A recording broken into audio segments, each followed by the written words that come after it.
저는 올해 65세가 넘은 김순자 할머니입니다. 만약 누군가 제게 저와 같은 노인이 가장 가슴 아프게 하는 것이 무엇이냐고 묻는다면 아마도 저는 이렇게 대답할 것입니다. 그것은 제가 잘못된 믿음을 가지고 있다는 것을 깨달았을 때 제 평생을 가족들에게 바쳤지만 그 어느 곳에도 진정한 내 것이 없다는 것을요.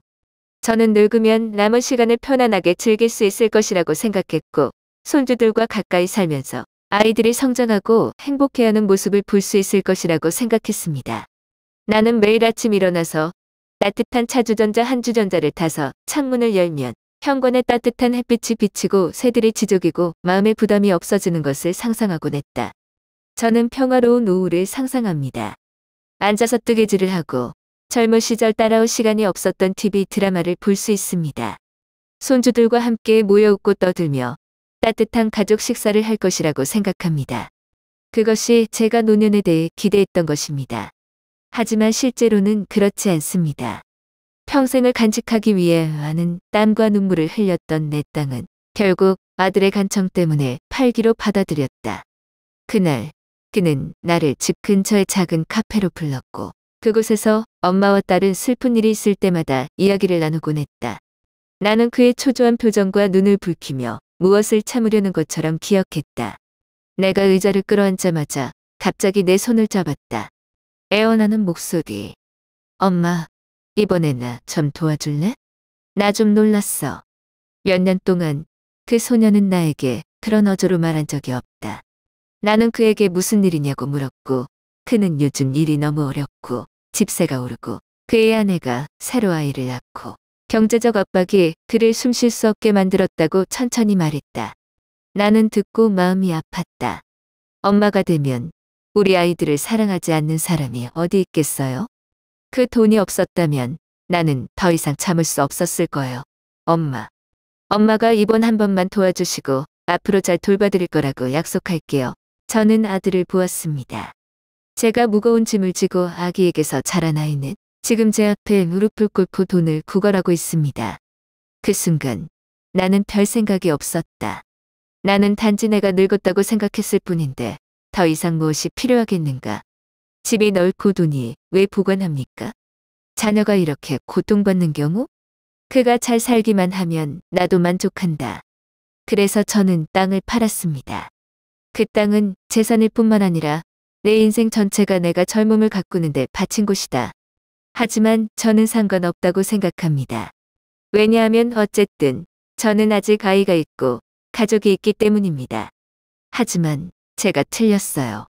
돈이 생긴 후 아들은 더 큰 새 아파트로 이사했고 저는 더 작고 검소한 집으로 이사했습니다. 나는 그에게 부담을 주고 싶지 않기 때문에 돈에 대해 언급하지 않거나 그가 나에게 돌려주기를 기대하지 않는다. 나는 스스로에게 말했다. 그것이 삶을 안정시키고 단지 그가 가끔 나를 방문하기만 하면 충분하다. 그러나 방문이 점점 줄어들고 메시지도 점점 짧아지고 있습니다. 처음에는 제가 적극적으로 전화를 걸기도 했지만 엄마, 나 바빠요? 다음에 다시 전화할게요. 라는 말을 매번 듣습니다. 하지만 그 전화는 다시 오지 않았습니다. 뭔가 잘못됐다는 걸 제 생일에 처음 깨달았어요. 예전에는 아무리 바빠도 아들은 항상 이날을 기억했다. 매년 그는 작은 케이크를 사서 나와 함께 촛불을 켜고 어렸을 때처럼 웃었습니다. 하지만 그 해에 나는 영원히 기다린다. 전화는 조용했다. 나는 그가 바쁘고 아마도 저녁이 되면 그가 전화할 것이라고 스스로를 위로했다. 하지만 그날 밤 제가 먼저 전화하기로 결정했을 때 다른 쪽 끝에 무표정한 목소리가 있었습니다. 지금 거신 전화는 연결이 되지 않습니다. 나는 탁자 위에 수화기를 내려놓고 주위의 텅 빈 방을 바라보았다. 내가 스스로 사준 작은 생일 케이크는 여전히 테이블에 누워있고 촛불이 켜지지 않았다.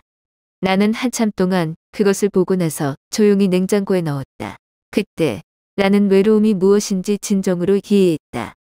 그 후 며칠 동안 저는 제 아들과 저의 격차가 점점 더 벌어지고 있다는 것을 깨달았습니다. 그는 더 이상 전화도 방문도 하지 않습니다. 내가 적극적으로 연락을 취했음에도 불구하고 받은 대답은 대충대충 한 말뿐이었다.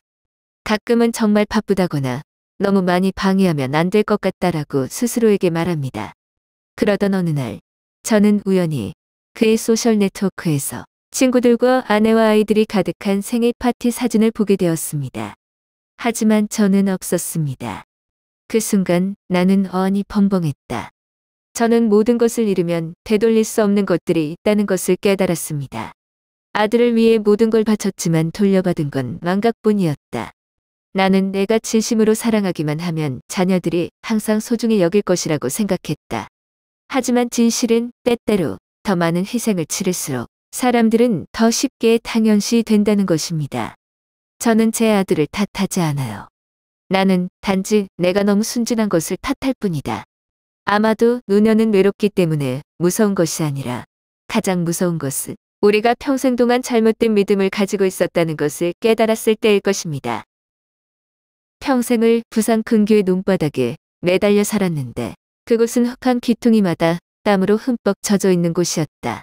모든 곡괭이, 모든 농작물, 모든 무거운 비나 뜨거운 태양은 나의 육체의 일부입니다. 저는 그 땅과 함께 자랐고 이 손의 야채와 쌀 하나씩을 짊어지고 아들을 키우는데 전념했다. 인생은 힘들지만 나는 한 번도 불평한 적이 없다. 나는 항상 가족이 함께 있는 한 모든 것이 괜찮을 것이라고 생각했다. 저는 제 아들 김정우를 믿습니다. 그것은 나의 가장 큰 자랑거리이다. 어렸을 때 그는 나를 따라 들판으로 나가 흙장난을 좋아했고 푸른 채소밭에서 뛰어노는 것을 좋아했다. 하지만 그는 사려 깊은 아이이기도 하다. 그는 이 눈에 매달리면 인생이 영원히 빈곤에 휩싸일 것이라는 것을 이해합니다. 그는 열심히 공부하고 고통을 받고 열심히 일해서 올라갑니다.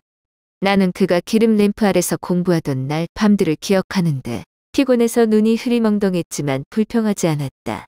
나는 그가 단지 학비를 지불하기 위해 전단지를 나눠주고 송아지들을 들고 배달차를 몰기 위해 온갖 종류의 아르바이트를 하던 시절을 기억한다. 나는 항상 이 아이가 나보다 더 나은 미래를 가질 것이라고 스스로에게 말했다. 그래서 정호 씨가 땅을 팔아 인생을 바꿀 수 있는 기회를 주라고 했을 때 저는 주저하지 않았습니다. 서울에는 기회가 있고 미래가 있고 고향에는 있을 수 없는 모든 것들이 있다고 말한다. 시작하기 위해 약간의 자본이 필요할 뿐이고 곧 성공하게 될 것입니다. 믿었어요. 부모는 아이가 행복하기를 바랄 뿐 아닌가요? 나는 내가 늙었고 더 이상 필요 없고 그가 잘 살기만 하면 충분하다고 생각한다. 그래서 저는 땅을 팔았습니다. 정호가 떠난 뒤 시골의 작은 집은 유난히 텅 비어 있었다. 매일 돌보던 노는 이제 다른 사람의 것이었고 나는 매일 오후에 아들이 오기를 기다리며 앉아있는 오래된 마당, 나무 처마, 작은 의자만 남았다. 하지만 공허한 나날들이 시작되었습니다. 당초 정호 씨는 서울 생활 얘기를 하면서 자주 전화까지 했다. 그곳은 이 평화로운 시골 마을과는 거리가 먼 매우 붐비고 붐빈다고 그는 말했다. 그는 저에게 걱정하지 말라고 했습니다. 상황이 나아지고 있다고요. 언젠가는 저와 함께 살게 될 것이라고 말했죠. 나는 듣고 기뻐하며 조금 더 기다리면 모든 것이 잘 될 것이라고 스스로에게 말했다. 하지만 전화는 점점 줄어들었다. 이전에 일주일에 한 번 전화했다면 점차적으로 한 달에 한 번만 남았고 2달, 3달. 없어질 때까지. 나는 여전히 그에게 먼저 전화하기를 고집했지만 매번 성급한 답변을 받았다. 엄마 나 지금 바빠 나중에 전화할게. 하지만 그 전화들은 온 적이 없다. 어느 날 밤 정호 씨의 꿈을 꾸다 깜짝 놀라 잠이 깬 적도 있다. 꿈속에서 그는 여전히 작은 소년이었고 긴 하루 동안 들판에서 놀다가 집으로 달려가 웃으며 큰 소리로 엄마 나왔어 라고 외쳤다. 나는 벌떡 일어나 멍하니 주위를 둘러보았다. 그러나 집은 여전히 조용하고 정원에서 벌레 울음소리만 났다. 나는 한숨을 쉬고 조용히 누워 마음이 무거웠다. 그의 추석 연휴는 정호가 가장 좋아하는 음식을 준비하며 이른 아침부터 일어났다. 나는 아무리 바빠도 그가 돌아올 것이라고 믿는다. 한국 사람인데 이런 명절이 중요해. 아이들은 아무리 멀리 가도 부모님 곁으로 돌아갈 거야. 나는 조상들의 제단을 청소하고 각각의 음식을 깔끔하게 적고 앉아서 기다렸다. 아침부터 정오까지, 정오부터 저녁까지. 그러나 문은 열리지 않았다. 나는 수화기를 들고 떨면서 번호를 눌렀다. 정우야. 언제 와? 다른 쪽은 한동안 침묵했고 그 다음에 목소리가 약간 어색하게 울렸다. 엄마. 올해는 너무 바빠서 돌아갈 수 없어요. 이해해 주세요. 나는 조용했다. 그 후에도 나는 괜찮다고 이해한다고 말하며 억지로 미소를 지었다. 하지만 전화를 끊었을 때 나는 식탁이 여전히 운전하고 눈이 번지는 것을 멍하니 바라보고 있었다. 그때 나는 내가 아마도 아이를 잃었을 것이라는 것을 정말로 깨달았다. 말 그대로 잃어버린 것은 아니지만 우리 사이의 거리가 너무 멀어져서 아무리 노력해도 더 이상 그것을 건드릴 수 없는 방식으로 잃어버린 것이다. 나는 정우를 탓하지 않는다. 그는 자신의 삶을 가지고 있고 성인의 걱정도 있다. 아마도 그의 눈에는 나는 이미 과거의 일부이고 그가 사랑하지만 관심을 가질 시간이 충분하지 않은 무언가일 것이다. 하지만 전 여전히 궁금했습니다. 제가 틀렸나요? 아들의 손에 모든 것을 맡긴 것은 잘못이고 친정이 모든 것을 이길 수 있다고 믿는 것은 잘못이며 언젠가 그가 나를 기억할 것이라고 생각하는 것은 잘못이다. 내가 매일 그를 기억하는 방식처럼. 아마도 노년의 가장 큰 고통은 외로움이 아니라 내가 가장 사랑하는 사람이 점차 자신의 존재를 잊어버렸다는 것을 깨달았을 때일 것이다. 어느 날 나는 현관 앞에서 청소를 하고 있을 때 이웃들이 수군거리는 소리를 들었다. 그들은 정우가 서울의 한복판에서 고급 아파트를 구입하고 자동차와 멋진 집, 부족한 것 없는 파티로 호화로운 생활을 했다고 말했다. 나는 깜짝 놀라 사람을 쏘았다. 말도 안 돼. 나는 중얼거리며 손이 자루를 무의식적으로 꽉 조였다. 저는 믿지 않아요. 이럴 수가? 정호 씨는 하루하루가 힘들다고 도시 생활이 힘들다고 말한 적이 있다. 이웃이 잘못 알고 있는 것 같다고 스스로에게 말했다. 하지만 내 마음은 갑자기 차가웠다. 만약 그것이 단지 근거 없는 소문이라면 왜 오랫동안 그는 전화하지 않았을까? 왜 내가 전화할 때마다 그가 전화를 서둘러 끊는가? 연락을 시도했지만 영혼 없는 긴 수정만 받았을 때 불안감은 더욱 커졌다. 며느리인 지연에게 전화를 걸었지만 슬쩍 피하기도 했다. 정호 씨에 대해 물어볼 때마다 바쁘다. 일이 스트레스다. 너무 걱정하지 말라며 우물쭈물한다. 하지만 나는 걱정할 수밖에 없다. 너무 오래 기다렸어요. 너무 오랫동안 자기 마음을 속였어요.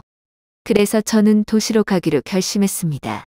아직 겨울이 아닌데 추운 날이었다. 나는 낡은 옷을 급히 입고 서울로 가는 가장 이른 버스를 탔다. 온 길에 먼 친척으로부터 얻기 위해 더듬어야 할 주소가 있는 옷주머니를 계속 움켜쥐고 있었다.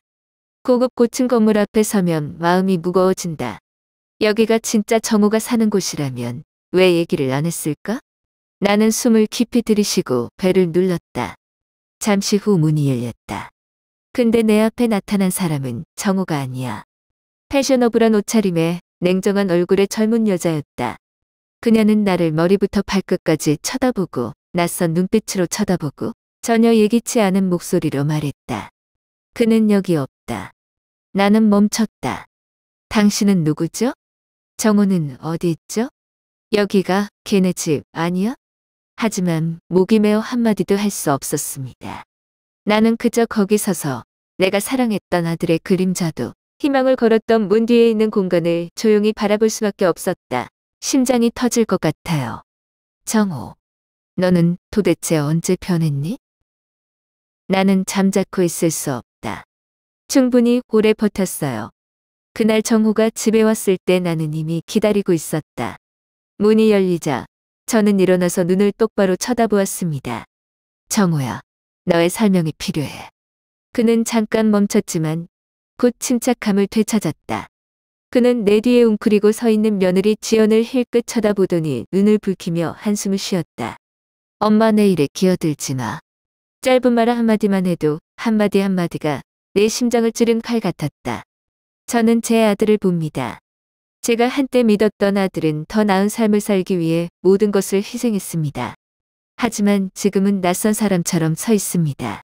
냉정, 무표정. 나는 그가 어렸을 때 친구들에게 괴롭힘을 당했을 때 항상 나를 껴안고 울었던 나를 아직도 생생하게 기억한다. 그 당시 그것은 작고 연약했고 내가 얼마나 필요했는지 하지만 이제 제가 설명이 필요할 때 그는 등을 돌렸습니다. 마치 제가 그의 인생에서 아무것도 아닌 것처럼요. 지연은 울음을 터뜨렸다. 충분히 버텼어요. 그 젊은 여자도 한때 정우를 믿었고 그와 함께 행복한 가정을 꾸릴 것이라고 생각했다.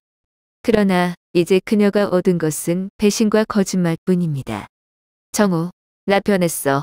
지연이가 울컥해서 넌 더 이상 내가 사랑했던 사람이 아니야. 나는 며느리의 손을 꼭 잡았고 마음은 고통으로 가득 찼다. 우리는 진실을 찾기로 결정했다. 옛 친구의 도움으로 나는 씁쓸한 사실을 발견했는데 정호는 다른 여자와 함께 살고 있을 뿐만 아니라 빚도 지고 쫓기고 있다. 제가 들인 돈, 제가 생각하던 돈이 미래를 건설하는데 도움이 되리라 생각하다 보니 그냥 재미없는 즐거움을 위한 연료로 밝혀졌습니다. 호화로운 파티, 비싼 여행, 술집에서 밤새는 저녁. 내 땀 한 땀, 평생 간직했던 땅 한 땀 한 땀, 모든 것이 순식간에 타버렸다. 낡은 방에 묵묵히 앉아 떨리는 손을 떨며 정호의 유품이 보관돼 있던 나무 상자를 열었다.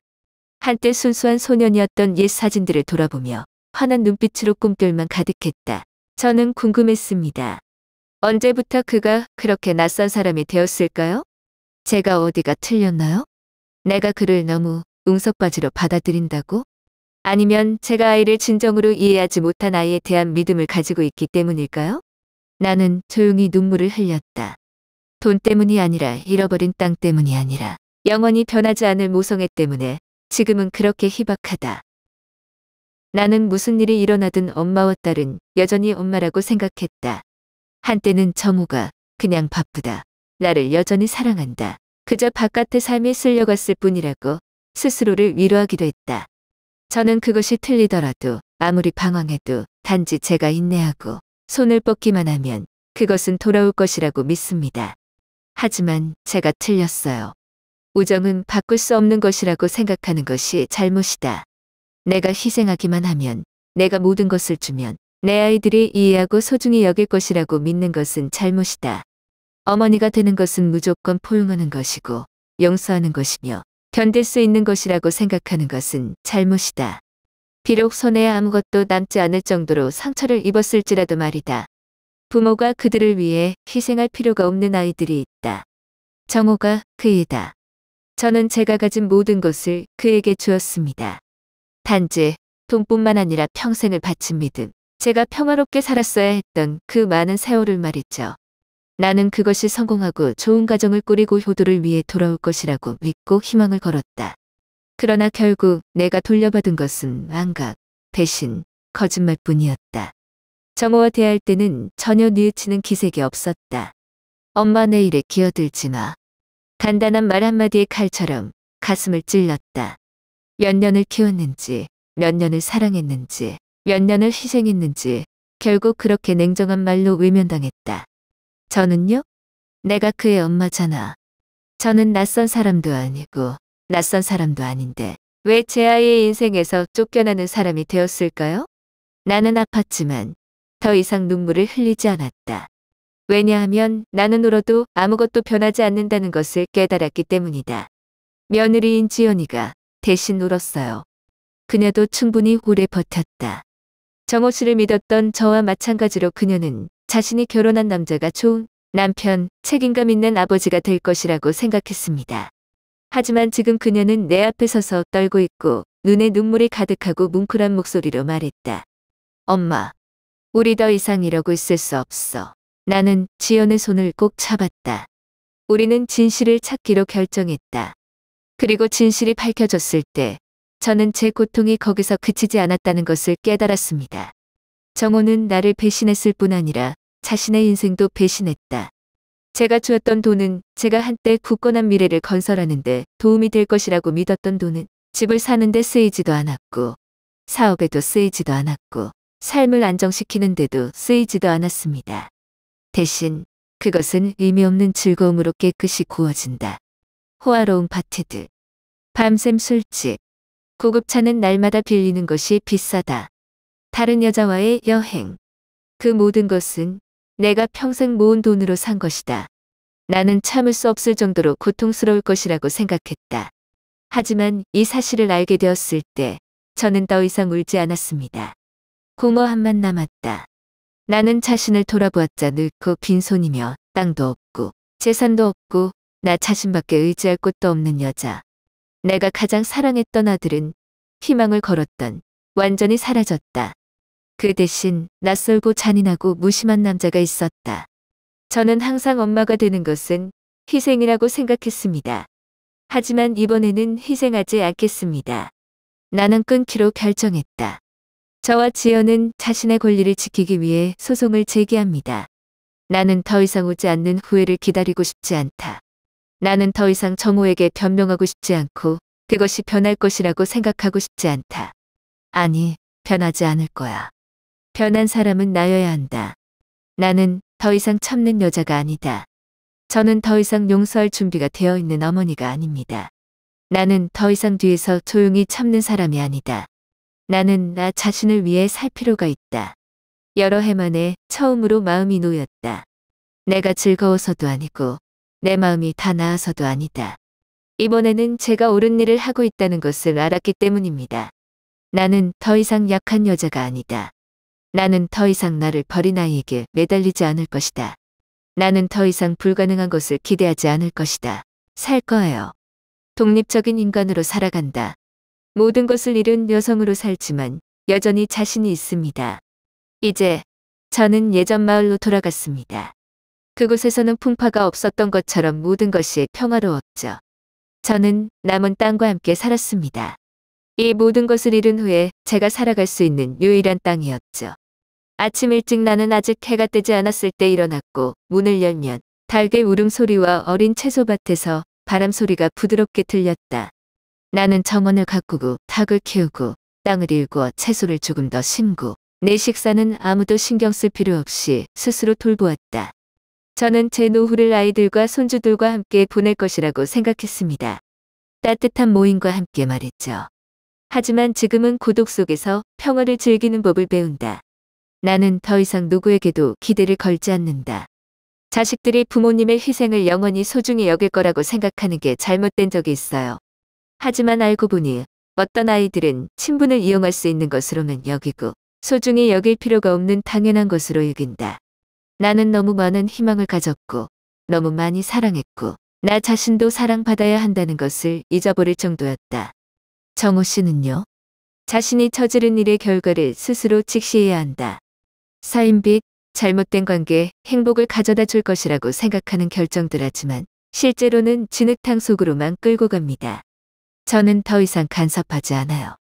저는 더 이상 아이가 넘어질 때마다 아이를 구하러 달려갈 준비가 되어 있는 엄마가 아닙니다. 나는 내 의무를 다했고 그에게 기회를 주었고 그에게 내 인생을 주었다. 하지만 누구나 한번 실수할 수 있고 나는 그 맹목적인 사랑의 희생자가 되도록 내버려 둘 수 없다. 노년은 무섭지 않다. 무섭게 늙어서도 자기와 결혼할 줄 모른다. 이제 저는 다른 방식으로 제 자신을 사랑하는 법을 배웁니다. 내가 직접 요리한 식사부터 집 현관에서 뜨거운 찻잔까지 멀리 떨어진 논밭을 조용히 바라볼 때 해질녘까지 사랑했다. 저는 더 이상 아무도 필요 없어요. 나는 늦어도 평화로운 삶이 필요하다. 당신은요? 당신은 진심으로 사랑했던 아이에게 배신감을 느껴본 적이 있나요? 만약 있다면 저에게 말해주세요. 왜냐하면 우리 같은 사람들은 외롭지 않고 단지 우리가 목소리를 낸 적이 없기 때문입니다.